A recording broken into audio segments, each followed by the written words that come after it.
नमस्कार, मनीषा गुणीजन रेसिपीज मध्ये आपले खूप खूप स्वागत आहे। सर्वप्रथम आपल्या सर्वांना अंगारक संकष्टी चतुर्थीच्या खूप खूप शुभेच्छा। आज आपण गणपती बाप्पाच्या नैवेद्यासाठी उकडीचे केशर मावा मोदक बनवणार आहोत। तुम्ही बघू शकताय आपले हे केशर मावा मोदक किती छान तयार झालेत।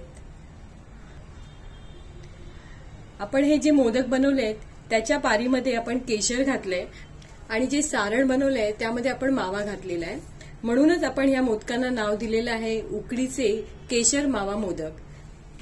चला तर बघूया उकडीचे केशर मावा मोदक बनवण्यासाठी लागणारं साहित्य। उकडीचे केशर मावा मोदकाचं सारण बनवण्यासाठी आपण इथे 2 वाट्या ओलं खोबरं घेतलेलं आहे, 1 वाटी गूळ घेतलेला आहे, तो आपण बारीक चिरून घेतलेला आहे, 100 ग्रॅम मावा घेतलेला आहे, आवडीनुसार ड्रायफ्रुट्स घ्यायचे। इथे मी काजू, पिस्ता आणि मनुके घेतलेले आहेत, 1 चमचा तूप लागणार आहे, अर्धा चमचा वेलची पूड, 1 चमचा खसखस। मोदकाचे सारण बनवण्यासाठी आपण गॅस चालू करून गॅसवर कढई ठेवली आहे, त्यात 1 चमचा तूप घालून घ्यायचे। तूप गरम झाल्यावर त्यामध्ये 1 चमचा खसखस घालून घ्यायचे, आवडीनुसार जे ड्रायफ्रुट्स घेतलेत ते सुद्धा घालून घ्यायचे। खसखस आणि ड्रायफ्रुट्स तुपावर चांगलं परतून घ्यायचे। आता त्यामध्ये आपण 100 ग्रॅम मावा घेतलाय तो घालून घ्यायचा। मावा सुद्धा चांगला परतून घ्यायचा आहे।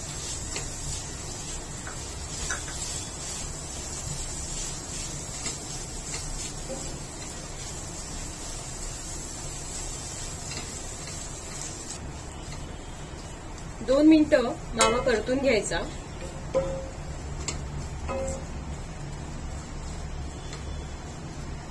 मावा परतून झाला की त्यामध्ये ओलं खोबरं घालून घ्यायचे,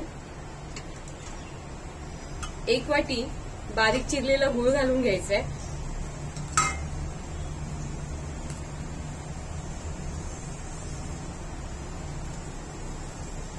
आणि गॅस मंद आचेवर ठेवून सर्व साहित्य चांगलं मिक्स करून घ्यायचंय। सारणातील गूळ पूर्णपणे वितळेपर्यंत सतत परतत राहायचंय। सारणातील गूळ पूर्णपणे वितळून आता घट्ट झालेला आहे, छान सारण छान घट्ट झालंय। आता त्यामध्ये वेलची पूड घालून घ्यायची आहे। मोदकासाठी लागणारं सारण छान तयार झालेलं आहे।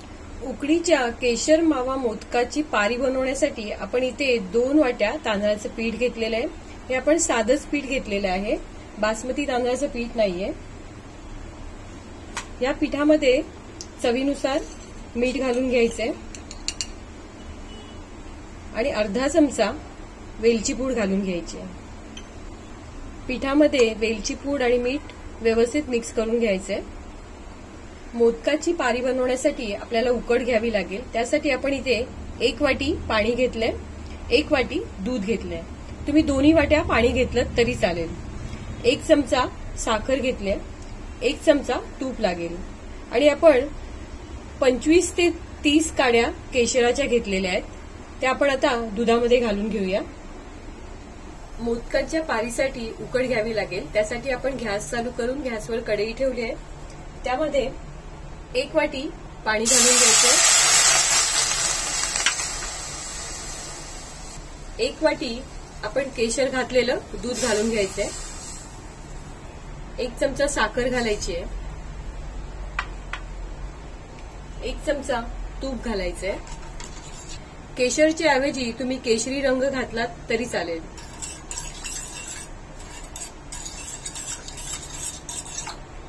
दूध आणि पाण्याला चांगला उकळा येऊन द्यायचंय।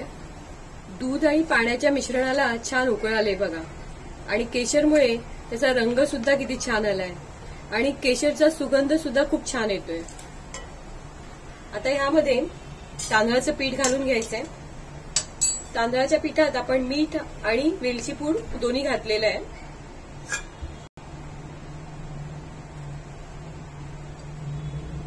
तांदळाचं पीठ उकळलेल्या दुधामध्ये आणि पाण्यामध्ये व्यवस्थित मिक्स करून घ्यायचंय। गॅस बंद करायचा आहे। आणि 10 मिनिटांसाठी हे पीठ झाकून ठेवायचे. मोदकांसाठी घेतलेली उकड झाकून ठेवून 10 मिनिटं झालेली आहेत. आता ती उकड आपण एका ताटामध्ये घेऊया आणि हे पीठ हलकंसं गरम असतानाच पाण्याचा हात घेऊन पीठ चांगलं मळून घ्यायचंय.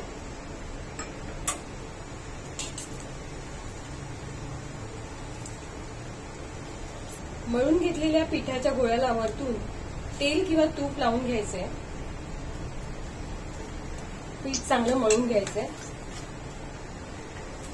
केशरमुळे पिठाला छान रंग आलाय बघा. मोदकाच्या पारीसाठी आपण मऊसूद असं पीठ मळून घेतलेलं आहे. मळून घेतलेल्या पिठाचे आपण एक समान 21 गोळे करून घेतले. आपण असे मध्यम आकाराचे गोळे करून घेतलेले आहेत. आता या तयार केलेल्या गोळ्यांवर एक सुती कपडा ओला करून घ्यायचा आहे आणि झाकून ठेवायचं आहे. उकडीचे केशर मावा मोदकाचं सारण तयार झालेलं आहे आणि मोदकाच्या पारीसाठी आपण गोळे सुद्धा बनवून घेतलेले आहेत. आता आपण मोदक बनवायला सुरुवात करूया. त्यासाठी एक गोळा घ्यायचा आहे. हाताला तेल किंवा तूप लावून घ्यायचंय. अंगठ्याने गोळ्याच्या मधोमध खड्डा करून घ्यायचाय आणि बोटाच्या साह्याने पिठाच्या गोळ्याला वाटीचा आकार द्यायचा आहे. अशा प्रकारे जास्त जाड नाही किंवा जास्त पातळ नाही अशा मध्यम आकाराची वाटी तयार करून घ्यायची आहे.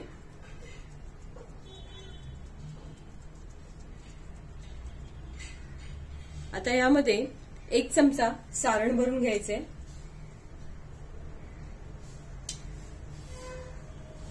आणि ह्या 3 बोटांच्या साह्याने पारीला कळ्या पाडत जायचे. मधलं बोट पुढे ठेवायचंय. अंगठा आणि हे बोट मागे ठेवून वाटीला कळ्या पाडत जायच्या आहेत. कळ्या जवळजवळ पाडून घ्यायच्या आहेत.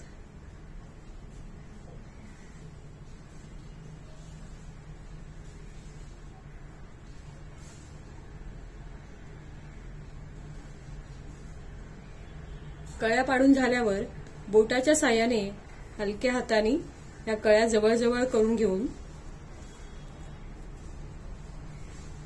मोदकाचं तोंड बंद करून घ्यायचंय.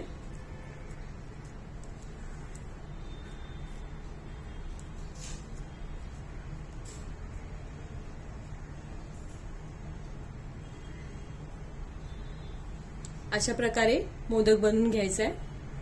आपण अजून एक मोदक बनवून घेऊया.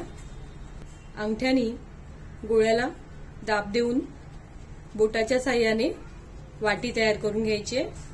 तुम्हाला जर अशा प्रकारे वाटी बनवता येत नसेल तर तुम्ही पोलपाटावर सुद्धा प्लास्टिकची शीट ठेवून हे गोळा लाटून घेऊ शकताय.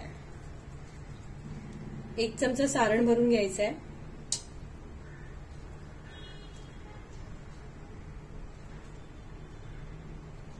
आणि जवळजवळ कळ्या पाडून घ्यायच्यात.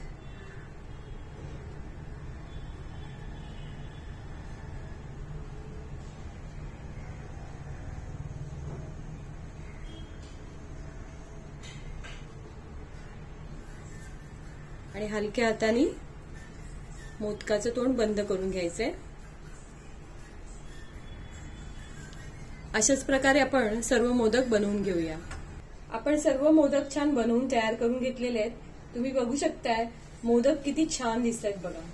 आता हे मोदक आपल्याला वाफवून घ्यायचे आहेत. त्यासाठी चाळण घ्यायची आहे. इथे तुम्ही नुसती चाळण घेतली तरी चालेल. चाळणीला तेल लावून घ्यायचंय. इथे मी चाळणीमध्ये केळीची पानं ठेवते.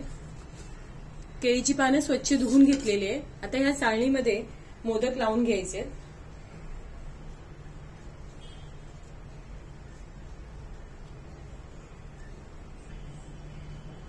प्रत्येक मोदकामध्ये थोडीशी जागा ठेवायची आहे, नाहीतर मोदक एकमेकांना चिटकतील. 2 वेळा मोदक वाफून घेतले तरी चालतील. मोदक वाफून घेण्यासाठी आपण गॅस चालू करून गॅसवर पॅन ठेवलाय आणि त्यामध्ये 1 ग्लास पाणी घातलंय. आता यामध्ये मोदक ठेवलेली चाळण ठेवायची आहे आणि झाकण ठेवून मोदक 10 मिनिटं मध्यम आचेवर चांगले वाफवून घ्यायचे. मध्यम आचेवर मोदक वाफायला ठेवून 10 मिनिटं झालेली आहे. आता गॅस बंद करूया आणि मोदक थोडे थंड होऊन देऊया. आजच्या रेसिपीमध्ये आपण उकडीचे केशर मावा मोदक बनवले। तुम्ही बघू शकताय मोदक किती छान तयार झालेत बघा। केशरमुळे मोदकाला छान रंग आलेला आहे आणि आतल्या सारणामध्ये मावा असल्यामुळे त्याची चव सुद्धा खूप छान लागणार आहे। आजची आपली ही रेसिपी उकडीचे केशर मावा मोदक ही रेसिपी तुम्हाला जर आवडली असेल तर माझ्या व्हिडिओला लाईक करा, शेअर करा आणि असे छान छान रेसिपी बघण्यासाठी माझ्या चॅनलला सबस्क्राईब करा। धन्यवाद।